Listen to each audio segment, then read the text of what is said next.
প্রিয় বন্ধুরা, বর্তমানে বাংলাদেশের একজন অত্যন্ত জনপ্রিয় অভিনেত্রী হচ্ছে তাসনিয়া ফারিন। তার অসাধারণ অভিনয় ও টোল পড়া মুখের হাসি দিয়ে প্রতিটা দর্শককে করেছেন মুগ্ধ। তো আপনারা তাসনিয়া ফারিনকে চিনলেও তার ব্যক্তিগত জীবন সম্পর্কে অনেকেই এখনো জানে না। তাই আজকের এই ভিডিওতে আমি জানাবো বাস্তবে কে এই তাসনিয়া ফারিন এবং তার আসল পরিচয় কি, তার বাড়ি গাড়ি বয়ফ্রেন্ড নানা অজানা তথ্য জানতে পারবেন আজকের এই ভিডিওতে। তাই বিস্তারিত জানতে ভিডিওটিতে একটা লাইক করে সম্পূর্ণ ভিডিওটি দেখতে থাকুন। আর আপনি যদি এখনও চ্যানেলটি সাবস্ক্রাইব করে না থাকেন তাহলে এখনই সাবস্ক্রাইব করে চ্যানেলটির সাথেই থাকবেন।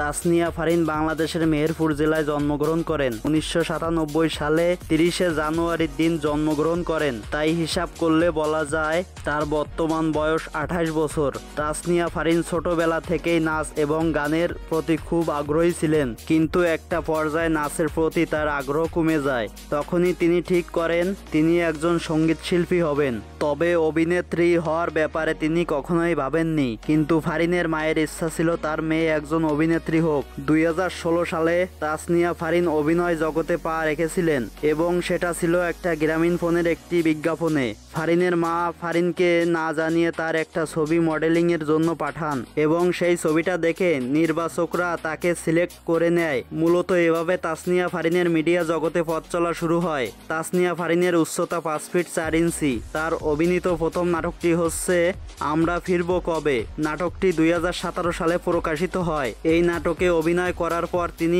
1 বছর বিরতিতে চলে যান। এরপর 2018 সাল থেকে বর্তমান সময় পর্যন্ত তিনি নাটকে অভিনয় করেই চলেছেন। তাসনিয়া ফারিন বর্তমানে একটি সিনেমাতে নায়িকার চরিত্রে অভিনয় করছেন। তার কাছে একের পর এক নাটকের অফার আসতেই থাকে, তবে তিনি সব নাটকে অভিনয় করার জন্য কিন্তু রাজি হয়ে যান না। নাটকের কাহিনী এবং চরিত্র পছন্দ হলেই তিনি নাটকের অভিনয় করতে রাজি হন। তাসনিয়া ফারিন ইসলাম ধর্মের অনুসারী। তার শখ হচ্ছে ভ্রমণ করা এবং গান করা। তার রিলেশনের ব্যাপারে বলতে গেলে তিনি বর্তমান বিবাহিত।